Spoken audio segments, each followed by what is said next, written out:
और कुछ ऐसा तरीका निकाला जाए कि कस्टमर को आराम मिल जाए।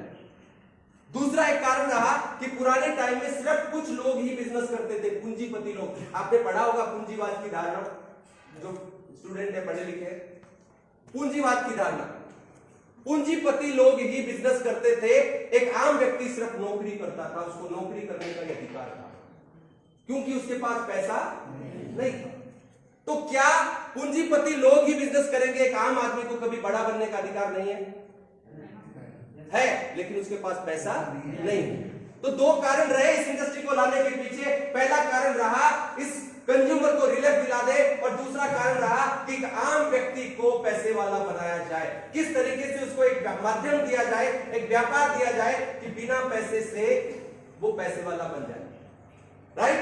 इन दोनों कारणों को देखते हुए एक सूत्र दिया गया जिसका नाम रखा कंपनी टू कंज्यूमर।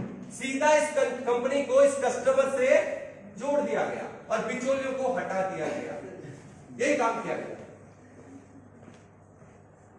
और बीच का पैसा क्या किया गया? बीच का पैसा उन लोगों में बांटा गया जो रियल के अंदर इस प्रोडक्ट को, जो भी वो कंपनी बनाती है, उसको सेल आउट करने के काम में लेना। यानी अभी अमिताभ बच्चन, ऐश्वर्या राय जो काम कर रहे थे, वो काम इस कंज्यूमर को करने के लिए बोला गया। दो फायदा हुआ कंपनी टू कंज्यूमर करते ही। एक तो अच्छी क्वालिटी के अच्छे प्रोडक्ट इसको मिलने लगे, मार्केट प्राइस में मिलने लगे, और दूसरा फायदा यह हुआ कि एडवर्टाइजमेंट करने का मौका मिल गया। ऐश्वर्या राय बनने का मौका मिला, अमिताभ बच्चन बनने का मौका मिला, शाहरुख खान बनने का मौका मिला। और इस मौके को जिसने बुलाया वो बड़े पैसे वाला बन गया। अब आप में से कितने लोग एडवर्टाइजमेंट करते हैं?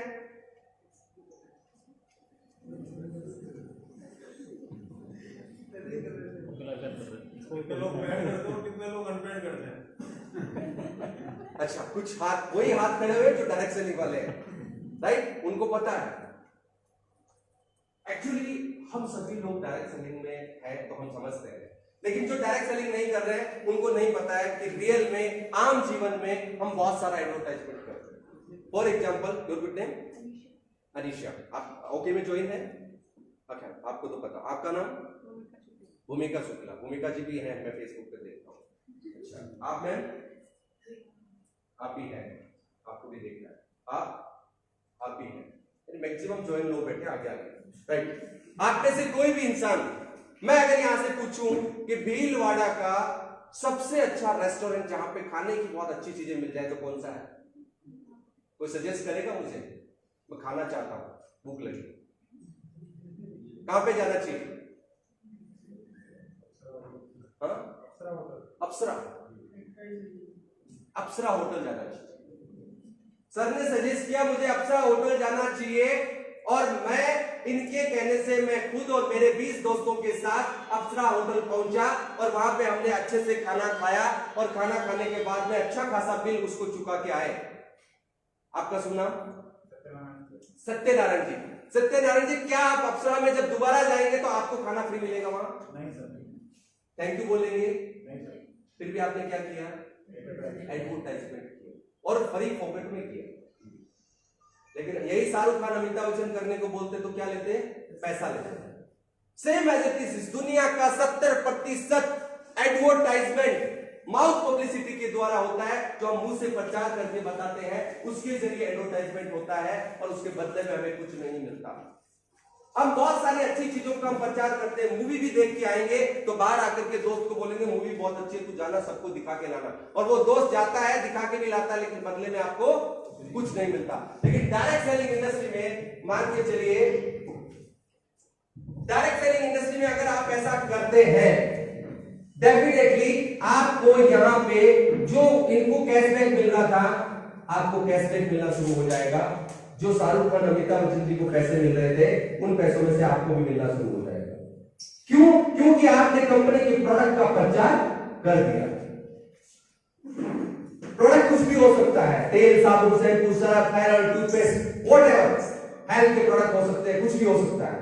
बहुत सारे प्रोडक्ट हैं जो आप मार्केट से लेते हैं। वही प्रोडक्ट अगर आप डायरेक्ट सेलिंग से ले रहे हैं और लेकर के आपने खुद ने यूज किया और आपने दूसरों से शेयर किया, और आपके शेयर करने से अगर दूसरे लोग खरीदते हैं तो आपको क्या आता है? कैश बैक, यानी पैसा आना शुरू हो जाता है। ये काम अच्छा है बुरा? शानदार है ना? तो सीधा सा कंपनी को कंज्यूमर से जोड़ने का काम ही डायरेक्ट सेलिंग है। What is the direct selling? Company to consumer concept is the direct selling. Clear? समझ में आ गई बात? अब देखिए, आपका सवाल हो सकता है कि सर एक तो बात तो ठीक है कि हमें प्रोडक्ट अच्छे मिल गए, जो लोग अमीर लोग यूज करते हैं उस क्वालिटी के प्रोडक्ट नॉर्मल मार्केट रेट पे हमें मिल गए, हम यूज कर रहे हैं, अच्छी बात है। दूसरी बात, कुछ कैशबैक भी मिल रहा है, ये भी अच्छी बात है। लेकिन क्या हम एज ए बिजनेस इसको चूज करें? क्या हम इसके प्रति फोकस करें? क्योंकि मैं तो नौकरी करता हूं, मैं उसको क्यों छोड़ूं? मैं तो छोटा मोटा व्यापार करता हूं, मैं तो दुकान करता हूं, मैं उसको क्यों छोड़ूं? सवाल है कि नहीं? उसको छोड़ने की क्या आवश्यकता है इस कैशबैक के लिए? अगर इस वाई का जवाब आपको मिल गया, मैं नेक्स्ट टॉपिक ले रहा हूं वाई। इस वाई का जवाब अगर आपको मिल गया तो डेफिनेटली आप इस बिजनेस को कभी जिंदगी में भी अपने से दूर नहीं करेंगे। इस वाई को अगर स्प्राउट कर लिया तो समझ में आ जाएगा कि वाकई में मैं क्या कर रहा हूं, मुझे क्या करना चाहिए। सबसे very very important part, why. Why should I do direct selling? मुझे डायरेक्ट सेलिंग करने की क्यों आवश्यकता है, क्यों करूं? इस क्यों का जवाब अगर आपको मिल गया तो इस इंडस्ट्री में बहुत बड़ा कर जाओगे। जानना चाहोगे? आपकी उपस्थिति दर्ज कराओ। जानना चाहोगे? जानना चाहोगे? एक्चुअली मैं ये क्यों करवा रहा हूं कि कुछ पीछे ना आराम से ऐसे बैठ रहे, जैसे आप यस बोलते हो ऐसे करते हैं, इसलिए सावधान हो जाइए। अगली बार कान के पास आके बोलेंगे यस, राइट? सो वाई का अपन जवाब पूछने जा रहे हैं कि Y should I do direct selling. सबसे पहले इस डायरेक्ट सेलिंग के थ्रू आप अपने सपने पूरे कर सकते हो। इस डायरेक्ट सेलिंग के थ्रू आप अपने सपने पूरे कर सकते हो, और जो भी काम आप कर रहे हो उससे सिर्फ आप अपना जीवन चला सकते हो, राइट? डायरेक्ट सेलिंग के थ्रू आपको फैमिली फाइनेंशियली सिक्योरिटी मिल सकती है। जो बिजनेस आप कर रहे हो, आप बहुत अभी तक है, आप इस दुनिया से चले गए, आपके पीछे बिजनेस खत्म है। लेकिन डायरेक्ट सेलिंग इंडस्ट्री में अगर आपने एक बार इस बिजनेस को बिल्ड कर दिया तो जिंदगी भर आपको पैसा देता रहेगा। और सबसे इंपॉर्टेंट कारण जो आपको देने जा रहा हूं उसको समझ लिया तो आपको पूरी बात समझ में आ जाएगी। आप अपने चारों तरफ एक नजर उड़ाना, आपको यहां पे दो तरीके के लोग दिखाई देंगे। आप अपने चारों तरफ, अड़ोस पड़ोस में, आगे पीछे, ऊपर नीचे, सब जगह नजर फैलाना। आपको जो लोग दिखाई देते हैं, वो जो कैटेगरी दिखाई देती है, वो कौन सी दिखाई देती है? मैं एक सूत्र लिख रहा हूं आप पे, इस सूत्र को समझ लेना, अमीरी का सूत्र। इस सूत्र को अगर समझ लिया तो अमीरी और गरीबी का बीच का फर्क जो है वो नजर आ जाएगा, और अमीरी और गरीबी का बीच का फर्क समझ में आ गया तो रास्ते बदले जा सकते हैं। यस चलो, मैंने लिखा ESBI। क्या लिखा? ESBI। ई से एम्प्लॉय, जो नौकरी करता है, जो अपने समय को पर्टिकुलरली बेचता है, उसके बदले उसको कुछ ना कुछ मिलता है। एस का मतलब सेल्फ एम्प्लॉय, जो खुद का खुद ही मालिक हो, उसका दूसरा कोई मालिक नहीं हो। ऊपर वाला तो होगा, वैसे कोई मालिक ना हो। जैसे एक दुकानदार जिसने कोई दुकान कर रखी है, जैसे अभी डॉक्टर साहब बैठे थे पीछे, डॉक्टर साहब खुद का क्लिनिक है क्या? अच्छा, डॉक्टर साहब का खुद का क्लिनिक है, तो डॉक्टर साहब सेल्फ एम्प्लॉय है, राइट? इनके मालिक एक खुद ही है। लेकिन अगर यही कैटेगरी बदल जाएगी, अगर सरकारी जॉब में चले जाते या प्राइवेट किसी भी हॉस्पिटल में जॉब करते तो ये एम्प्लॉय की कैटेगरी में आ जाते, लेकिन अभी सेल्फ एम्प्लॉय है। यानी खुद का छोटा मोटा व्यापार हो जिसमें खुद ही मालिक हो, सब कुछ उन्हीं के हाथ में हो, वो सेल्फ एम्प्लॉय हो गया। बिजनेसमैन कौन हुआ? बिजनेसमैन वो इंसान हुआ जो कम से कम 20 से लेकर के 30 लोगों को सैलरी प्रोवाइड कराता है, वो कौन है? बिजनेसमैन। और तीसरा मैंने लिखा आई से इन्वेस्टर। जो लोग पैसा लगाकर ही पैसा कमाते हैं वो बोलोगे इन्वेस्टर। इन चार के अलावा कोई पांचवा आपके आसपास नजर आता है? यही आता है। ये चार तरीके के लोग आपको चारों तरफ अपने दिखाई देंगे। अब सोचने वाली बात क्या है, टी और एस, एम्प्लॉय और सेल्फ एम्प्लॉय, इसको मैं कैटेगरी 1 देता हूं, इसका नाम देता हूं कैटेगरी 1, इसको देता हूं कैटेगरी 2। ई और एस जो है इनकी संख्या 95% है। कितनी है? और बी और आई, बिजनेसमैन और इन्वेस्टर, इनकी संख्या कितनी है? 5%। मैक्सिमम लोग 95% नौकरी करने वाला मिलेगा या छोटा मोटा स्व व्यापार करने वाला सेल्फ एम्प्लॉय व्यक्ति ही हमें ज्यादा मिलेगा। आप में से भी ज्यादातर इसी कैटेगरी के लोग यहाँ पे बैठे हैं। लेकिन टाटा, बिरला, अदानी, अंबानी जैसे लोग कितने हैं? मात्र 5%। कभी सोचा इस आंकड़े के बारे में? और सबसे चौंकाने वाली बात क्या है, ये 95% लोग, ये 95% बहुत सारे बहुत सारी संख्या में लोगों के पास में अगर धन की बात करूं तो मात्र 5% है। बहुत सारे लोगों के पास में थोड़ा सा पैसा है, और ये जो बी और आई जो 5% है, इनके पास में पूरी दुनिया का 95% पैसा है। सोचने वाली बात है, थोड़े से लोग और पैसा पूरी दुनिया का कितना? 95%। और हम बहुत सारे लोग, हमारे पास में कितना सा पैसा? मात्र 5%। आज से पहले शायद आपने इस पहलू पे ध्यान नहीं दिया होगा, लेकिन आज आप सोचिएगा कि कितनी बड़ी विडंबना है कि बहुत सारी भीड़ है लेकिन पैसा थोड़ा सा है, और बहुत से कम लोग बहुत बड़े सारे पैसे पर राज करते हैं। एक सर्वे में बताया गया कि अगर ये 95% पैसा सभी के अंदर इक्विवेलेंट बांट दिया जाए, 3 साल बाद वापिस से जो लोग इस कैटेगरी में उसी कैटेगरी में रहेंगे, 5% लोगों के पास में वापिस 95% पैसा आ जाएगा। कारण क्या है? कारण क्या है? सोच। कारण पता कर लिया तो समझ में आ जाएगी बात। आज अमीरी और गरीबी के बीच का फर्क जो है ना, उसके ऊपर से पर्दा हटा के जाएगी। कारण यह है कि इन 5% लोगों को पता है कि किस तरीके से पैसा कमाया जाता है, और इन 95% लोगों को कुछ पता ही नहीं है, भेड़ चाल चल रहे। फर्क यह है, इन 5% लोगों को वो तरीका आता है जिससे बड़ा पैसा कमाया जा सकता है। वो तरीका आपको नहीं आता, और तरीका आ गया तो डेफिनेटली आप पैसा कमा जाओगे। तो अगर आप तरीका खोज ले और ये जो लोग इनकम कर रहे हैं वो खोजने तो पता चल जाएगा, राज उठेगा कि नहीं? तो पर्दा उठा दे। तैयार हो? ध्यान रखना, बहुत बड़ा भूकंप आ सकता है। भूकंप किसका? विचारों का। भूकंप किसका? सोच का। और आना भी चाहिए, वाजिब भी है। अगर नहीं आता है ना तो वो खून नहीं, वो पानी है।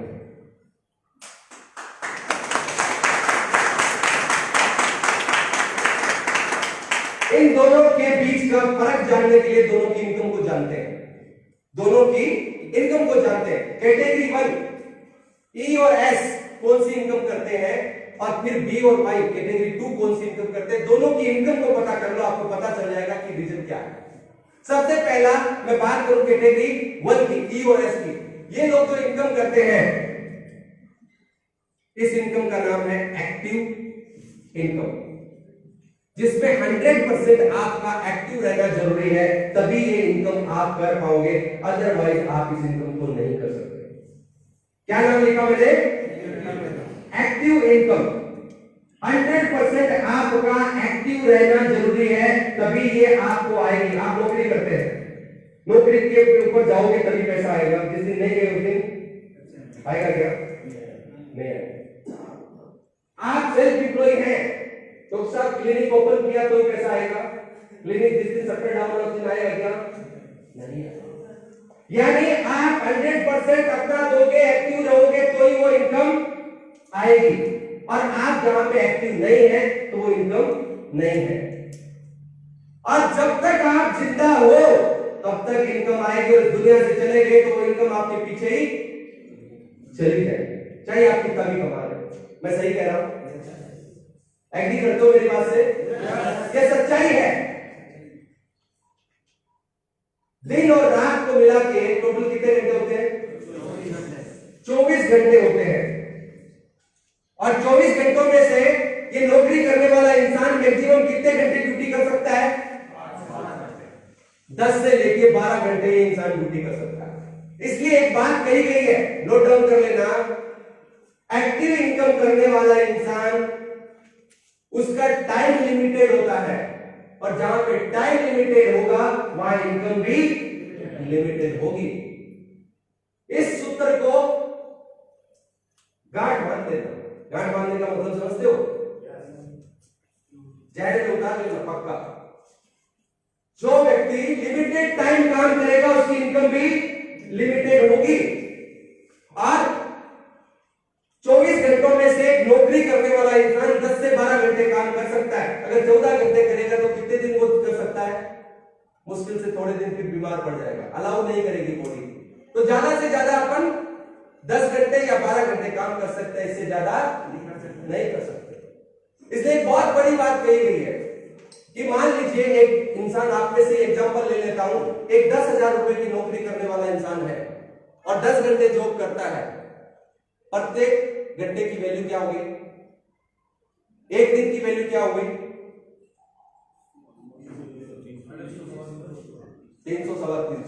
333 रुपए उसकी एक दिन की वैल्यू हो गई। और 10 घंटे काम करता है तो प्रत्येक घंटे की वैल्यू कितनी हो गई? 30 रुपए प्लस पकड़ लो। सही कह रहा हूं? यानी एक इंसान जो 10,000 रुपए महीना कमाता है उसकी वैल्यू प्रत्येक घंटे की 1 रुपए है, सॉरी 30 रुपए है। अब वो 10 घंटे करेगा तो महीने वाले दिन 10,000 ले लेगा। और अगर उसको ज्यादा पैसों की आवश्यकता है तो ज्यादा से ज्यादा वो क्या कर सकता है? ओवर टाइम कर सकता है, एक ऑप्शन। और कितने टाइम कर सकता है? ज्यादा से ज्यादा 2 घंटे, हद मारते 3 घंटे, फिर बॉडी अलाउ नहीं करती। तो कितना फर्क पड़ेगा? कोई लंबा चौड़ा फर्क पड़ेगा? 1800 के आसपास फर्क पड़ेगा। और आज के समय में प्रॉपर तरीके से लाइफ जीने के लिए कितनी इनकम की आवश्यकता है? 1 लाख। तो बताइए नौकरी करने वाला इंसान कर पाएगा? पॉसिबिलिटी है? कहीं भी पॉसिबिलिटी नहीं है। यानी जो व्यक्ति एक्टिव इनकम करता है वो कभी भी अमीर और कामयाब नहीं बन सकता। ये लिख के ले लो, कड़वा है तो सत्य है। जो व्यक्ति एक्टिव इनकम करता है वो कभी भी अमीर और कामयाब नहीं बन सकता। तो ये चीज तो भूल जाओ। अगर आप नौकरी कर रहे हो, अगर आप सेल्फ एम्प्लॉय हो तो एक नॉर्मल जिंदगी जी के जाओगे, ये होता है। सपनों के लिए जीना तो भूल जाओ। सपनों के लिए जीना भूल जाओ। कड़वा है पर सत्य है। जो भी व्यक्ति एक्टिव इनकम कर रहा है पॉसिबल ही नहीं है। 1 और 1 कितना होता है? 1 और 1 1 प्लस 1 2। क्या इसको 3 कर सकता हो? पॉसिबल नहीं है। ठीक उसी तरीके से जो व्यक्ति एक्टिव इनकम करता है वो अमीर और कामयाब नहीं बनेगा। ये भी कटू सत्य है, कोई चेंज नहीं कर सकता इसको। इसलिए जो भी व्यक्ति इस कैटेगरी में आता है, ई और एस कैटेगरी में, वो कभी भी बड़े पैसे वाला नहीं बना। 95% हम लोग इसी कैटेगरी में आते हैं। इसलिए मात्र 5% पैसा ही हमारे पास होता है। समझ में आ गई बात? तो अभी एक्टिव इनकम जो कर रहे हैं ना, वो जरूर सोचना कि भैया काम चलने वाला नहीं है। 1 लाख की इनकम तो कम से कम चाहिए। और जिन सर ने अभी हाथ खड़ा किया था कि मैं 1 लाख रुपया कमाता हूं, उनको क्या सोचना चाहिए? उनको यह सोचना चाहिए कि प्रत्येक 20 साल बाद महंगाई 10 गुना बढ़ती है।